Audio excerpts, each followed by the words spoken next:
Guys, deixa eu ver. Agora ok. Então, próximo tópico, problemas. Em relação aos problemas, nós temos diversos um, abordagens, diversos tipos de problemas para trabalhar em equações diferenciais. Entretanto, nós já temos uma gama de conteúdo onde nós estamos direcionando nessa parte teórica, principalmente, na parte também de resoluções. Então, abordar muitos problemas distintos fica uma quantidade muito grande de conteúdo e pode acabar ficando complicado para o aluno assimilar. Então, eu optei por abordar por menos problemas. Quero comentar alguns que são interessantes, apenas comentar mesmo. Essa parte de problemas a gente abordou na aula anterior. Vimos como é que se trabalha com crescimento populacional, pelo menos de bactérias, mas a ideia em muitos outros é parecida. Ou pelo menos são problemas onde você tem que a taxa é proporcional à quantidade presente. No caso aqui, a taxa da quantidade de bactérias, que era proporcional à quantidade presente de bactérias. Então a gente já viu como aborda esse tipo de problemas. Dei uma olhada com calma. Esse próximo aqui, da substância radioativa, nós não iremos, como é que eu posso dizer? Nós não iremos a fundo com eles, nós não iremos mais trabalhar com eles. Foi mais para terem noção.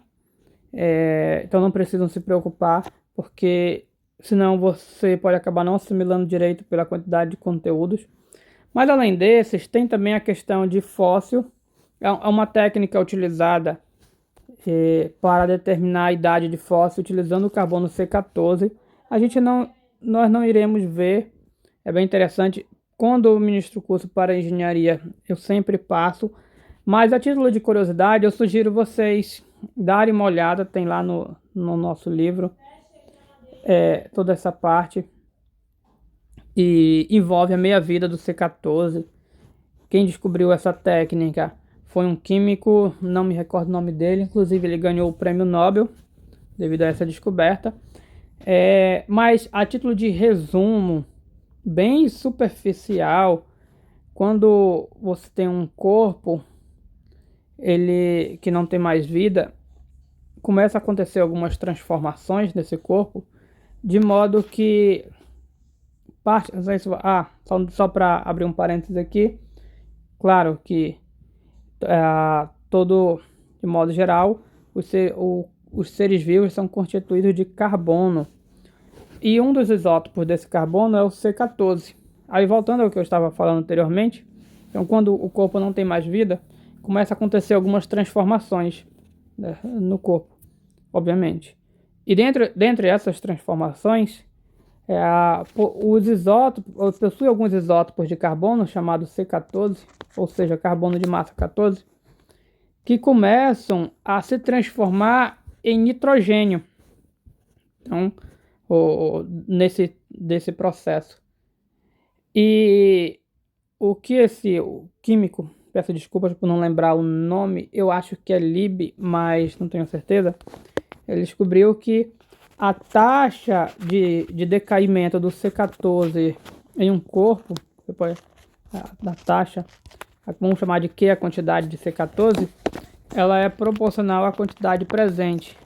E essa descoberta desse modelo faz com que nós conseguimos datar diversos materiais orgânicos de muito tempo.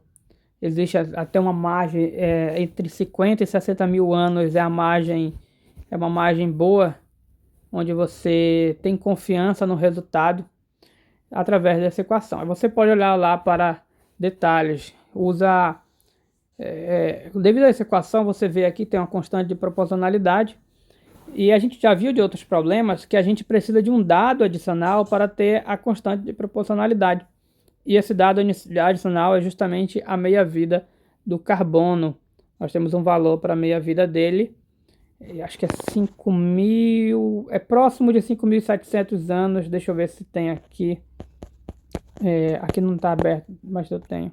Eu consigo pegar aqui para vocês. Tem aqui no livro, a seção 3.1. Tem bem aqui, deixa eu ver se aqui já está com o valor atualizado. 5.730 anos. Atualmente não sei se já tem um valor mais preciso, que à medida que vai se avançando você consegue uma precisão maior. Mas a meia-vida é aproximadamente 5.730 anos. É Lib mesmo o nome do químico, acho que conta a historinha do prêmio Nobel. E você consegue descobrir datação de fóssil, você consegue descobrir datas de civilizações antigas que são encontradas, datas de que época em que viveram, a idade de múmia. Então é bem interessante. Mas existe um problema, além daquele... então esse aqui é só para vocês podem estudar a título de curiosidade, um aprendizado mais, não é coisa que a gente vai trabalhar ou irá cobrar.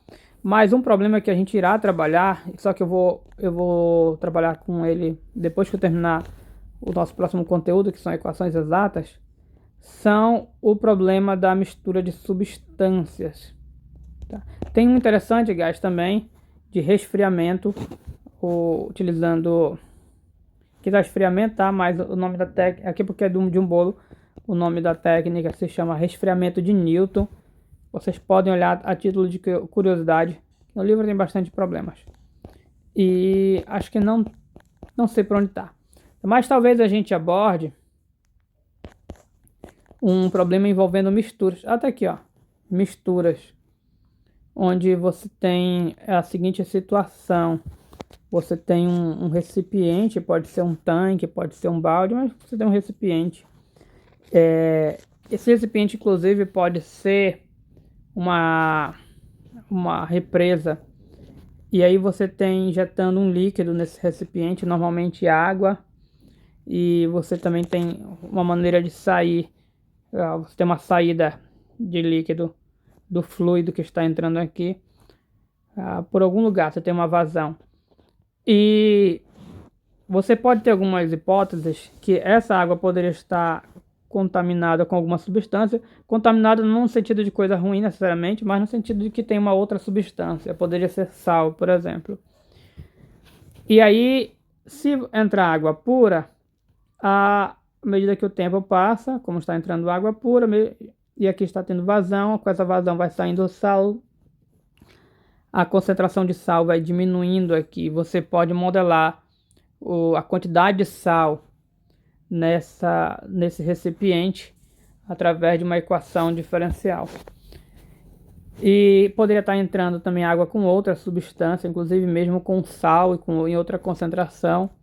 E talvez a gente aborde esse problema. Não sei ainda, eu estou querendo, mas vai depender do caminhar, ok?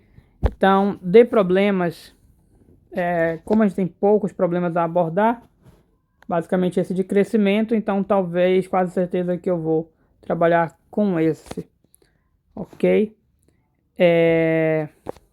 Pronto, então falamos dos problemas. E finalmente chegamos aonde a parte de conta, mas não se prendam à parte de conta. A parte de conta não constituirá a grande parte da nossa prova, talvez até a grande parte, mas será menos da metade. Nós temos 3 direções. Na parte de conta, nós estudamos as equações separáveis, que são equações bem simples de se trabalhar. Você basicamente separa as variáveis e integra, então é algo bem direto. Estudamos as equações diferenciais lineares, onde a gente viu uma técnica através de fatores integrantes para resolver uma equação diferencial muito interessante. Entendam como funciona a técnica, entendam melhor de como funciona a técnica do que propriamente nas contas. As contas, elas são todas repetidas, exceto pelo tipo da integral, as contas são repetidas.